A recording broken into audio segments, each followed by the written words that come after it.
నాకు టాక్సిక్ మాత్రం మెయిన్గా ఆ వెలివేషన్స్, అసలు ఆ బ్యాక్గ్రౌండ్ స్కోరు, మన ఎస్ అన్న ఫైటింగ్ సీన్స్ మాత్రం అదిరిపోయింది. ఆ స్క్రీన్ ప్రజెంట్ మాత్రం ఆ డైరెక్టర్ గారు హ్యాట్స్ ఆఫ్, మీరు లేడీ డైరెక్టర్ అయినా ఒక రేంజ్లో తీశారు. కానీ నాకైతే చాలా చాలా బాగా నచ్చింది. కానీ స్టోరీ ఏంటంటే ఒకటే భయ్య, ఆయన మాఫియా డాన్ కావాలా, అందరిని చంపుకుంటూ పోతాడు.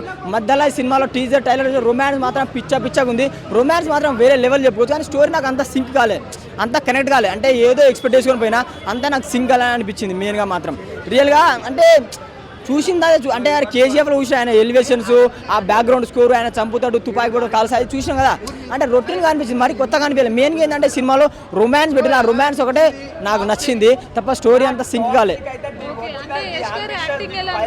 ఎస్ యాక్టింగ్ ఇంత చెప్పినా తక్కువ మేడం. ఆయన పర్సనాలిటీకి, అసలు ఆయన తుపాకీ పట్టుకొని, అసలు ఆయన కాల్చుడు, ఆయన చంపుడు, ఆయన కట్అవుట్కి మాత్రం సూపర్. కానీ స్టోరీ సింక్ కాలే. స్టోరీ అంటే కావాల్సిన స్టోరీ లేదు. ఫస్ట్ హాఫ్ అంతా స్లో ఉంటుంది, సెకండ్ హాఫ్ ఆ ఎలివేషన్స్, ఆ చంపడం తప్ప ఏది కాలేదు. మెయిన్గా ఏంటంటే మధ్య రొమాన్స్ పెట్టిండు, సాంగ్స్, ఇదే స్టోరీ అంటే లేదన్న. ఏంటంటే మాఫియా డాన్ కావాలా, వాళ్ళ అక్క అంటే నయనతార వాళ్ళ అక్క మాట నిలబెట్టుకోవాలి, మాఫియా డాన్ కావాలా, అందరిని చంపుకుంటూ పోతాడు, మధ్య రొమాన్స్ చేస్తాడు, చంపుతాడు రొమాన్స్, ఇదే నడుస్తూ ఉంటుంది ఆ సినిమాలో. లేడీ డైరెక్టర్ తీసిండు. రియల్గా అంటే ఆమె స్క్రీన్ ప్రజెంట్కి, ఆమె స్టోరీకి మాత్రం సూపర్ హ్యాట్స్ ఆఫ్ చెప్పుకోవచ్చు. అంటే బాగా నచ్చుతుంది, చాలా బాగా నచ్చుతుంది స్క్రీన్ ప్రజెంట్. ఆ fighting scene, climax fighting scene మాత్రం, విజువల్ మాత్రం సూపర్ అని చెప్పుకోవచ్చు. అది ఓకే అన్న, కానీ స్టోరీ కూడా నచ్చాలి కదా. మనం ఎంత 1000 కోట్లు పెట్టినా కానీ స్టోరీ కూడా అందరికి నచ్చాలి కదా. ఓన్లీ ఫైటింగ్ సీన్స్, రొమాన్స్ అయితే, మ్యూజిక్, ఒక్కొక్క సీన్కి మ్యూజిక్ మాత్రం, అసలు బ్యాక్గ్రౌండ్ స్కోర్ సూపర్ భయ. అది దానికి చెప్పడం లేదు. కానీ స్టోరీ నాకు డిసప్పాయింట్ భయ.